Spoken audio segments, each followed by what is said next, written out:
Bismillah ar-Rahman ar-Rahim. Political observation. Gaza, expanding the confrontation.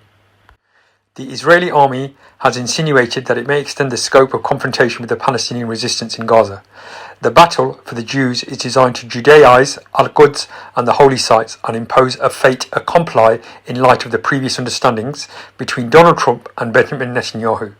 It is also a personal battle for Netanyahu, who wants to disrupt the campaign of his opponent Yair Lapid, the chairman of the Yesh Atid party and opposition leader of the Knesset, which could give him a chance to form a government and avert prosecution, as Israeli law only grants him immunity from prosecution if he remains prime minister. Hence, he has been working towards widening the domestic wedge between the Palestinians and Israelis, particularly by inciting the settlers to attack Palestinians across various cities of occupied Palestine, to ultimately weaken the chance of Yair Lapid in forming a government. As for the calls for a ceasefire by Europe, Russia, the UN, Egypt, Jordan, Qatar and Turkey, and America's call for de-escalation, they are designed to deprive Netanyahu from achieving his aims and take him back to confronting the popular resistance that incites domestic and international public opinion against him, thus deepening his crisis and portraying him as a savage beast rather than someone acting in self-defense. The goal being for Joe Biden to amend some of Donald Trump's decisions, and this has been picked up by Russia, Europe, the Arab states, Turkey, the Palestinian Authority and Israel. This is evident in the statements of Secretary of State Blinken, who said we believe Palestinians and Israelis equally deserve to live with safety and security, in addition to the statements of the US's UN envoy Linda Thomas-Greenfield, who said, "We urge de-escalation to end the ongoing crisis in Israel and Gaza and mourn the innocent lives lost on both sides." She added,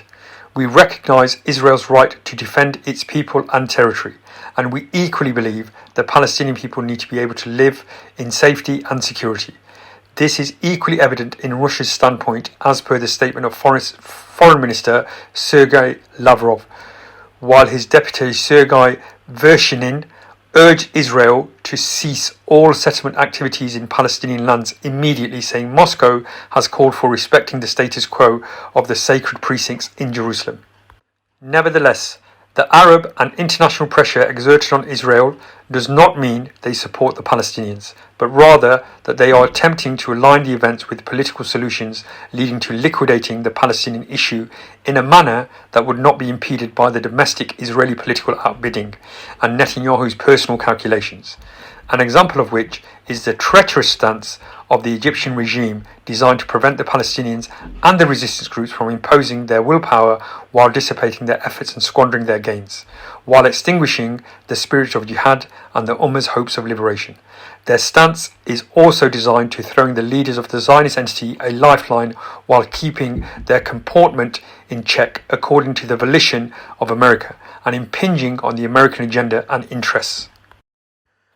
What is required from the armed resistance and the Muslim masses in Palestine, irrespective of the political context of the battle, is to be like thorns in the throats of the traitors and a shield that prevents them from trading in the issue and liquidating it. They should be wary of the chicanery of the Palestinian Authority and the surrounding regimes, which aim to turn their blood into a fuel to rekindle the useless negotiations designed to entrench the Jewish entity under any peace formula, be it the so-called two-state solution, or the one-state solution, or self-rule. The regional and international political settings are in favour of the resistance and summed up in the world's standpoint vis-à-vis Israel's barefaced violation of international law in respect of al-Quds, the holy precincts and the unarmed civilians, which impacts the American agenda to internationalize the holy sites. America has never previously equated the Palestinian victims with the slain Zionists, and this could only be a warning message to Netanyahu.